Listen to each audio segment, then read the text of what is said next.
डिंबे धरणाच्या परिसरातील हे जैन मंदिर आज जवळपास 24 वर्षानंतर पाण्याबाहेर आलेलं आहे.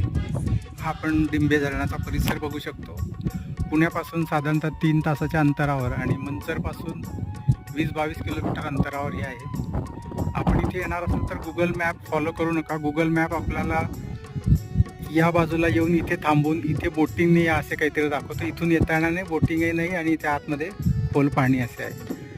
तर आपण हा जो रस्ता येतो नदीकाठचा, धरणाकाठचा जो रस्ता येतो, इथे या ठिकाणी आल्यानंतर इथे एका ठिकाणून खाली या नदीपात्रामध्ये उतरायला जागा आहे. तिथे आपण जसं की बघू शकता गाड्या लागलेल्या आहेत. तिथून नदीपात्रातून रस्ता अगदी गाड्या या मंदिरापर्यंत येऊ शकतात. तिथून त्या मार्गाचा वापर करा. स्थानिकांना विचारा कुठून उतरायचं आहे. त्या रस्त्याचा वापर करून आपण इथे पुण्यापासून एक 3 तासाच्या अंतरावर असलेल्या या जैन मंदिरात येऊ शकतो.